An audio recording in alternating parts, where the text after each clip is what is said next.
अस्सलाम वालेकुम रहमतुल्लाहि व बरकातुहू।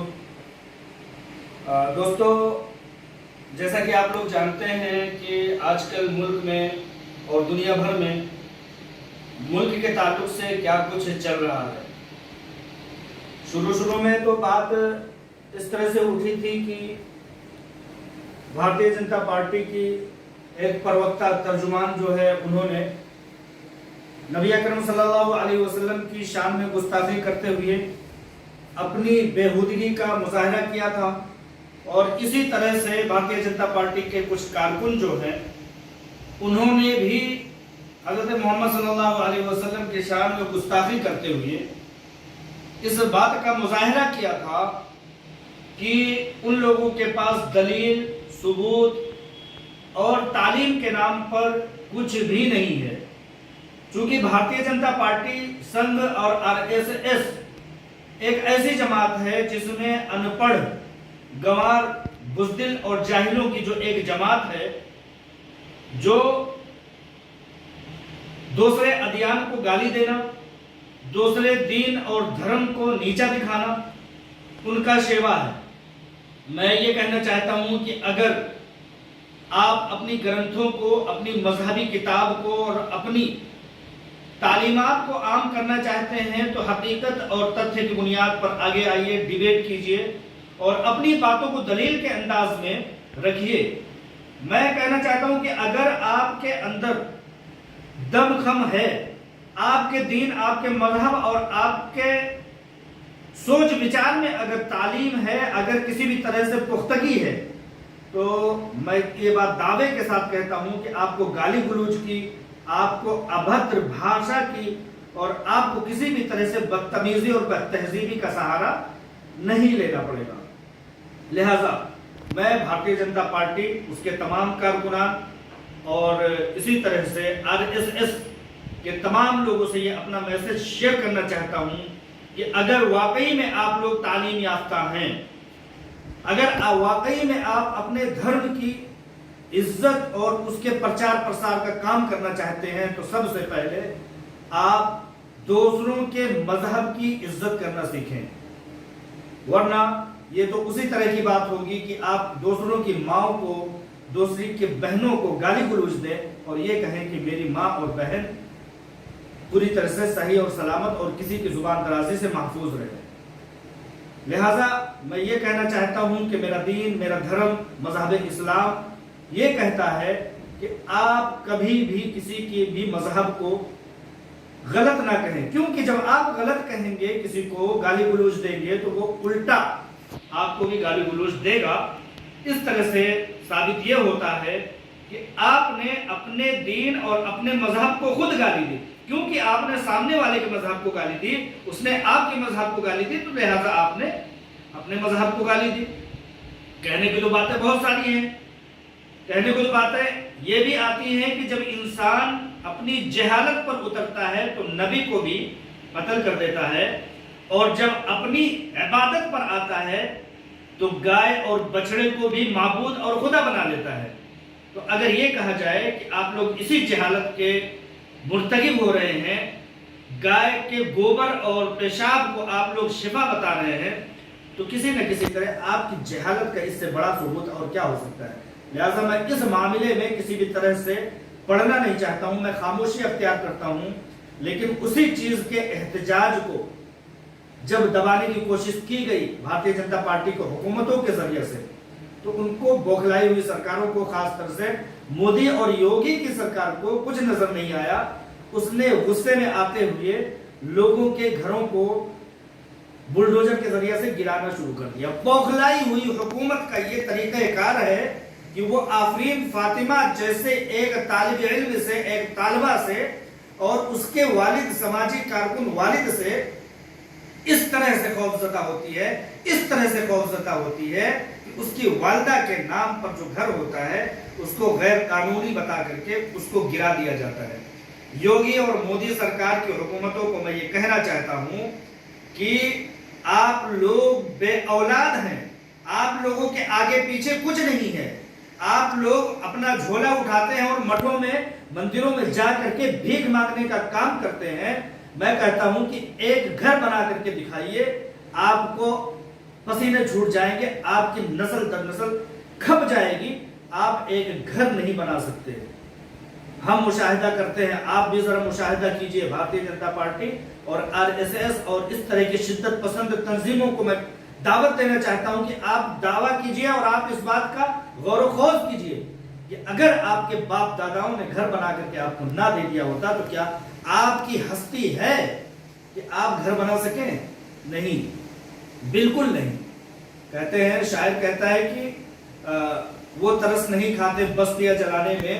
ایک انسان ٹوٹ جاتا ہے ایک گھر بنانے کے چکر میں، اور تم جو ہو یہ بستی کے بستی گرانے میں کسی بھی طرح سے رحم نہیں کھاتے ہو۔ کتنی کی کتنی نسلیں، کتنی کی کتنی اولادیں اور کتنی کی کتنی پیڑھیاں اس بات میں کھپت ہو جاتی ہیں کہ ایک کمرے کا ایک گھر بنا لیں اور اپنے سر چھپانے کے لیے، اپنی اولاد کو سر چھپانے کے لیے کوئی جگہ تلاش کرتے ہیں، مارے پھرتے ہیں، دنیا بھر میں جاتے ہیں۔ آپ لوگ ہو کہ سیریا، افغانستان، عراق اور اس طرح کے جن ملکوں میں جنگی خانہ جنگیاں چل رہی ہیں، دوسرے ممالک کی فوجیں آ کر کے وہاں پر حملہ آور ہو رہی ہیں، ہمارا ہندوستان پرامن ملک ہونے کے باوجود آپ لوگ کسی ملک کی، آپ لوگوں کو ضرورت نہیں ہے کہ دشمن آ کر کے آپ کو، ہمارے ملک کو آگ دکھا سکے۔ آپ لوگ تو خود ہی سیریا بنے ہوئے ہو، خود ہی اپنے ملک کے باشندوں کو، ان کے گھروں کو گرانے کا کام کرتے ہو۔ آپ لوگوں پر لعنت ہے کہ آپ لوگ حکومت کسی کو روزی روٹی نہیں دے سکتے، کسی کو جاب اور پلیسمنٹ نہیں دے سکتے، کسی کو نوکری نہیں دے سکتے، کسی کے لیے ایک روزگار کا بندوبست نہیں کر سکتے، تو آپ لوگ یہ کہاں سے اختیار پاتے ہیں کہ کسی کو گھروں کو گرا دیں؟ آپ لوگوں سے کوئی توجہ، کوئی سوال نہ کرے، آپ لوگوں کی اس ناکاریوں پر کوئی انگلی نہ اٹھائے کہ آپ لوگوں نے کتنے لوگوں کو روزگار دیا، کتنے لوگوں کو تعلیم دیا، کتنے بچوں کو صحت اور کتنے بوڑھوں کو صحت دیا۔ آپ لوگوں سے یہ چیز کوئی سوال نہ کرے، اس لیے آپ لوگ طرح کی کارروائیاں کرنے میں زیادہ آپ لوگ دلچسپی دکھاتے ہیں۔ بہتر ہوتا کہ لوگوں کو گھر دیتے، بہتر ہوتا کہ لوگوں کو روزگار دیتے، بہتر ہوتا کہ صحت اور ویوستھا دیتے اگر آپ کے ہاتھ میں حکومتیں آئی ہیں تو۔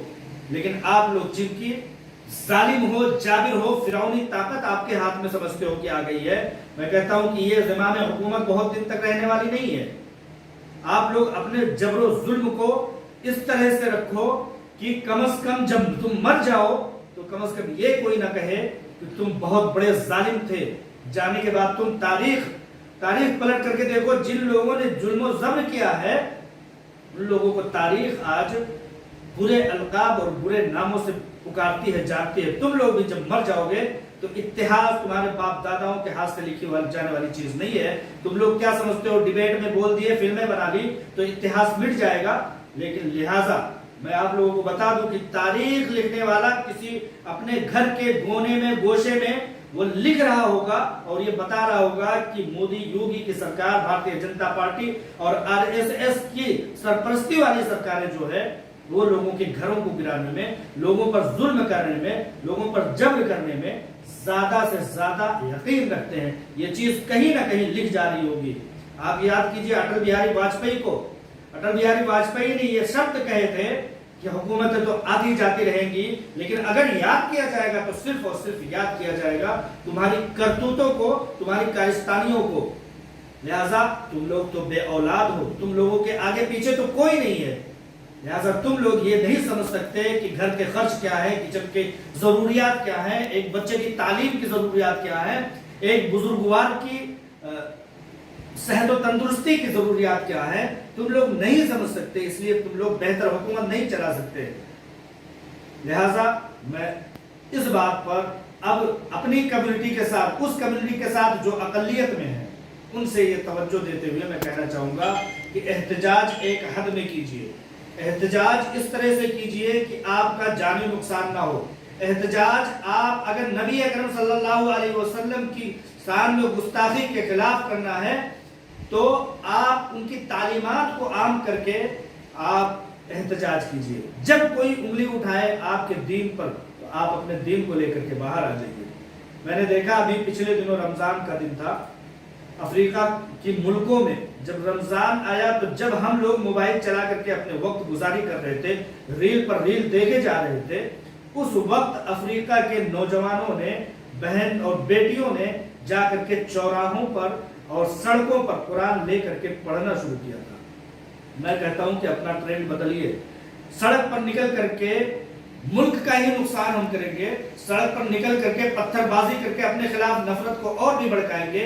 बहुत बेहतर होता कि हम लोग इस बात पर गौर करते कि ये परेशानी, ये बीमारी आ क्यों रही है, हमारे ऊपर इतने जुल्म तशद्दुद किए क्यों जा रहे हैं, तब जाकर के इसका हल निकलेगा और देरपा हल निकलेगा। ये पत्थर चलाना और किसी तरह से सड़कों पर निकल जाना, तशद्दुद को आम कर देना, बाजारों को तोड़ देना, किसी भी तरह से मसले का हल नहीं है। आप गौर कीजिए कि आज से 2 साल पहले, 4 साल पहले, 6 साल पहले आईएएस और आईपीएस के ऑफिसरान निकलते थे तो 50 की तादाद में, 40 की तादाद में निकलते थे, उसके बाद 35 हुए, उसके बाद 30 हुए, फिर 25 हुए, अब 19 रह गई है। इस बात पर गौर कब करोगे?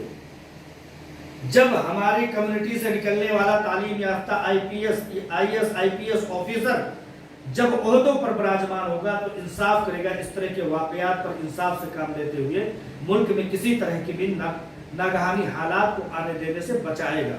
एक चीज बता दिया मैंने, तालीम पर सबसे ज्यादा फोकस कीजिए, तिजारत पर सबसे ज्यादा फोकस कीजिए। आप जब एस्टेब्लिश होंगे, आप जब आपके हाथों में ये चीजें होंगी तो कोई ताकत आकर के आपको भड़का नहीं सकेगी। आप कहीं ना कहीं अपने चीजों में मसरूफ होंगे, आपके हाथ में पैसे होंगे, आपके हाथ में तिजारत होंगे, तो आप अपनी औलादों को तालीम याफ्ता बना सकेंगे। लिहाजा तिजारत पर ध्यान दीजिए, नौकरियों को जल्द से जल्दी छोड़ना शुरू करें। नौकरी करना, नौकर पेशा लोगों को जिनकी ज़हनियत नौकर पेशा हो चुकी है, उनका काम है कि वो नौकरी करें। लिहाजा तिजारत की तरफ आइए, मसले का हल इस तरफ है। मसले का हल, सबसे अहम बात बताना चाहता हूं कि हमारे लिए कोई निकल करके आए और बोले, अखिलेश यादव बोले, मायावती बोले, असदुद्दीन ओवैसी बोले, लोग बोले, ये चीज नहीं। पूरी कम्युनिटी से निकल करके आकर के सियासत में हिस्सा लीजिए। सियासत में हिस्सा लेकर के नुमाइंदों को, अच्छे नुमाइंदों को, अपने नुमाइंदों को नहीं, अपना अपना जिस दिन हम करना शुरू करेंगे ना, उस दिन हम 20 हैं, वो 80 हैं। जिस दिन अपना अपना करेंगे उस दिन हम कमजोर पड़ जाएंगे। लिहाजा मौलाना अबुल कलाम आजाद ने कहा था कि अगर अपना अपना करने का, हमारा हमारा करने का जिस दिन आपने राग अलापा, तो 100 साल क्या 1000 सालों तक आप लोग मुल्क में सर उठाने लायक नहीं रहेंगे। ये बात उस वक्त मौलाना अबुल कलाम आजाद ने जिन्ना की मुस्लिम लीग पार्टी को देखते हुए कहा था, और उनके कहने के चंद साल के बाद मुस्लिम लीग, जो कि मुसलमानों की सियासत करती थी, मुस्लिम लीग ने वो कदम उठाया कि मुल्क तकसीम होकर के 3 धड़ों में तकसीम हो गया। पाकिस्तान बन गया, बांग्लादेश बन गया। आज हमारा मुल्क हमेशा चैलेंजेस से दो चार होता है, दुश्मन मुल्क पाकिस्तान से और बांग्लादेश वगैरह से। लिहाजा जिस दिन हम अपनी सियासत का राग अलापेंगे, ठीक इसी तरह से बंटवारा होगा। आज भी हमारे मुल्क में भारतीय जनता पार्टी की सरकारें अपना अपना करने का राग अलाप रही हैं, और इस नारे को लगाने के लिए कुछ अपनी ताकतों को छोड़ रखा है। जब भी सियासत आती है, गोलीबारी की, बारूदबारी की, कत्ल-ओ-गारतगरी की, तो उनको उठा करके सतर्क कर दिया जाता है, जैसे कि मिस्टर असदुद्दीन ओवैसी हैं। अपना अपना नहीं, मौलाना अबुल कलाम आजाद की बात मैं कर रहा था। मौलाना अबुल कलाम आजाद ने कहा था कि इन्हीं पार्टियों में रहकर, इन्हीं पार्टियों के दरमियान में बने रह करके अपने हुकूक तलब कीजिए। मौलाना अबुल कलाम आजाद का वो कौल आज नहीं, 1000 साल भी सटीक गुजरेगा, क्योंकि आप बेहतर तरीके से समझ सकते हैं कि 20 की तादाद 80 का मुकाबला नहीं कर सकती। लिहाजा मौलाना अबुल कलाम आजाद का वो कौल फिर से दोहराता हूं, सैकड़ों बार, हजारों बार इसको जगह जगह पर तख्तियों पर लिख करके सियासत के लिए लटकाने के लायक है कि आप लोग अपने अपने का जिस दिन दम भरेंगे उस दिन कमजोर पड़ जाएंगे। इन्हीं सियासी पार्टियों के दरमियान में अपनी जगह बना करके अपने हुकूक को तलब कीजिए। ना कोई आपके दीन के खिलाफ आवाज उठाएगा, ना आपके मजहब के खिलाफ आवाज उठाएगा, ना आपके घरों की तरफ आवाज उठाएगा, और ना ही आपको सताएगा, और ना ही आपके खिलाफ साजिश करेगा। लिहाजा आज बहुत सारी पार्टियां हैं, बेशक हम पार्टी बनाए, लेकिन जात और मजहब बिरादरी के नाम पर नहीं। मायावती ने चमारों की पार्टी बना ली, अखिलेश यादव ने यादियों की पार्टी बना ली, इसी तरह से जो है असदुद्दीन ओवैसी ने मुसलमानों की पार्टी बना ली। بٹ گئے، تقسیم ہو گئے، سیکولر کو بانٹ دیا گیا، بہتر ہوتا کہ ہم ایک پارٹی بناتے اور انہی پارٹیوں سے اتحاد کر کے اپنے مطلب کی حکومت بناتے اور اپنی حصہ داری کے ساتھ ملک میں اپنا بھی یوگدان دیتے۔ ایسے میں کوئی بھی ملک میں جب تمام لوگوں کی شراکت داری ہوتی ہے، تمام لوگوں کا رائے مشورہ ہوتا ہے، تب جا کر کے مذہب میں امن، ملک میں امن اور مذہب کی آبیاری ہوتی ہے۔ تم بھائی اپنے مذہب کا پرچار پرسار کرو، ہمارا ملک یہی سکھاتا ہے، ہمارے ملک کا قانون یہی کہتا ہے کہ تم اپنے مذہب کا پرچار پرسار کرو، ہمیں اپنے مذہب کا پرچار پرسار کرو، نہ تم ہمارے مذہب کو گالی دو، نہ ہم تمہارے مذہب کو ٹارگٹ کریں گے۔ لہٰذا جو لوگ ٹارگٹ کرتے ہیں مذاہب کو، وہ لوگ ہوش میں آئے اور ایسے لوگوں کو عوام ہوش میں لائے کہ مذاہب کو جب ٹارگٹ کیا جائے گا، میں آپ کو ایک غلط کہوں گا تو آپ مجھے بڑھ کر کے 4 غلط کہیں گے۔ لہٰذا ہم احتجاج کریں، عملی احتجاج کریں۔ ہم نے کبھی سنتیں نہیں پڑھی، ہم نے کبھی سنت کو عام نہیں کیا، لیکن ذرہ سا برابر کسی نے چنگاری پھونک دی تو اس میں ہم جل کر کے خاکستر ہو جاتے ہیں۔ بھائی جب ہمارا مذہب حق ہے، ایک مذہب حق ہے تو اس پر انگلیاں اٹھیں گی، اس پر سوالات اٹھیں گے۔ قابلیت آپ کے اندر کتنی ہے کہ آپ نے کس طرح سے لوگوں کو سیٹسفائی کیا، کس طرح سے لوگوں کو سمجھایا، کس طرح سے اپنے دین کو عام کیا۔ اور ایک چیز سب سے اہم بتا کر کے میں اپنی بات کو ختم کرنا چاہوں گا کہ اس طرح کی چیزیں کہتے ہیں، شاعر کہتا ہے کہ تندیے باد مخالف سے نہ گھبرا اے عقاب، تندیے باد مخالف سے نہ گھبرا اے عقاب، یہ تو چلتی ہے تجھے اونچا اڑانے کے لیے۔ میں بتا دوں کہ جب جب اس طرح کے ٹرینڈ چلائے جاتے ہیں، جب جب اس طرح کی نفرت کی آبیاری کی جاتی ہے، جب جب اس طرح کی نفرتی بیج بوئے جاتے ہیں، تب تب پوری دنیا سے لوگ اٹھ کر کے کھڑے ہوتے ہیں اور سرچ کرتے ہیں کہ آخر دیکھیں تو یہ معاملہ کیا ہے۔